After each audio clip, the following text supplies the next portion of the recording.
अस्सलाम वालेकुम नाज़रीन। आज की इस वीडियो में हम बात करेंगे स्टमक एसिडिटी के बारे में।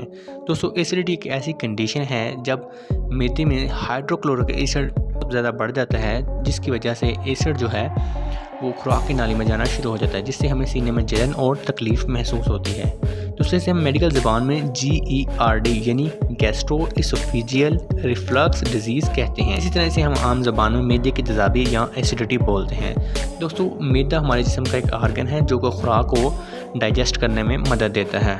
Sign and symptom of acidity. दोस्तों एसिडिटी की कुछ अलामात हैं जिनकी वजह से हम जान सकते हैं कि हमें एसिडिटी हो गई है।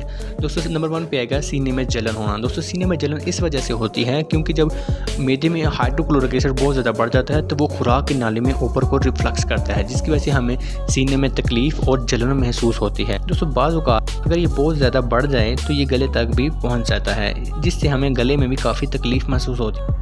दोस्तों इसके अलावा एसिडिटी अगर बहुत ज़्यादा बढ़ने लग जाए तो ये रात को सोते वक्त भी मुंह में एसिड आना शुरू हो जाता है, जिसकी वजह से हमारे दांत भी ख़राब हो जाते हैं और मुंह में छाले भी बढ़ना शुरू हो जाते हैं। दोस्तों एसिड की वजह से खुराक की नाली में खराश यानी सोजिश भी हो जाती है, जिसकी वजह से हमें मुख्तलिफ बीमारियाँ लगने का ख़तरा होता है और जिसके बाद हमें खाने के बाद सीने में दर्द सा महसूस होना शुरू हो जाता है। वजूहात। दोस्तों एसिडिटी की कुछ वजूहात हैं जिनमें नंबर 1 पर आएगा लोअर इसोफेजियल स्फिंक्टर मसल का लूज़ हो जाना। दोस्तों जब खुराक मैदे में जाती है तो इसके बाद मैदे के ऊपर एक वाल्व लगा होता है जिसे हम स्फिंक्टर मसल कहते हैं। मसल कमज़ोर हो जाता है या अपना काम करना छोड़ देता है तो मैदे में मौजूद एसिड जो है वो ऊपर रिफ्लेक्स करता है, जिसकी वजह से हमें एसिडिटी होना शुरू हो जाते हैं। दोस्तों मैदे का एसिड एक ख़ास मकदार में हमारे मैदे के लिए ज़रूरी है क्योंकि खुराक में जो मौजूद बैक्टीरियाज होते हैं उनको किल करने के लिए ये एसिड बहुत ज़रूरी है, लेकिन जब ये मकदार से बढ़ जाए तो ये एसिडिटी का बायस बनता है। दोस्तों हमल की वजह से भी मैदे के मसल में कमज़ोरी आती है, जिसकी वजह से एसिडिटी हो सकती है। इसके अलावा स्मोकिंग, अल्कोहल, बहुत ज़्यादा कॉफ़ी और चाय पीने की वजह से भी एसिडिटी हो सकती है। खाना खाने के बाद फ़ौरन सो जाना, खाना बहुत ज़्यादा खा लेना भी एसिडिटी की वजह बन सकता है। दोस्तों इसके अलावा फास्ट फूड, कोल्ड ड्रिंक और बहुत ज़्यादा एंटीबायोटिक खाने की वजह से भी एसिडिटी हो सकती है।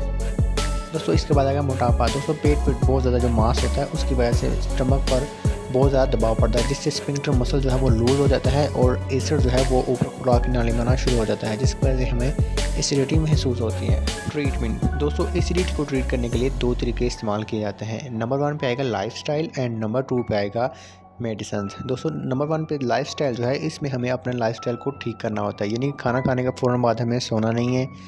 खाना खाने के बाद 10 से 15 मिनट वॉक करें, जो कि एक सुन्नत में आता है। फास्ट फूड में cold drinks, burger, chicken, shawarma वगैरह ये हमें खाएं, लेकिन बहुत कम मकदार में। इसके अलावा हमें ऐसी खुराक से परहेज़ करना है जिनसे हमें गैस बनती है, क्योंकि गैस अगर ज़्यादा बनेंगे तो उससे एसिडिटी बढ़ने के बहुत ज़्यादा चांसेस होते हैं। दोस्तों इसके अलावा बहुत ज़्यादा चाय और कॉफ़ी नहीं पीनी है।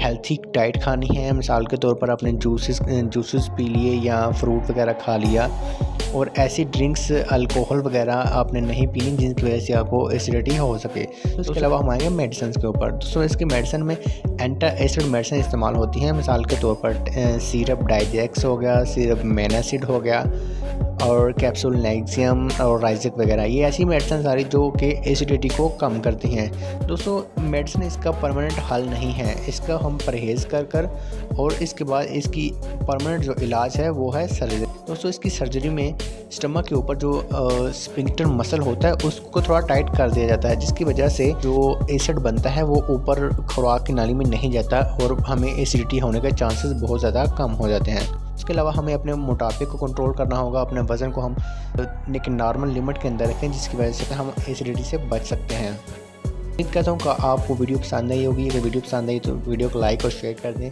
फिर मिलते हैं एक नई वीडियो के साथ, तब तक इजाज़त दीजिए।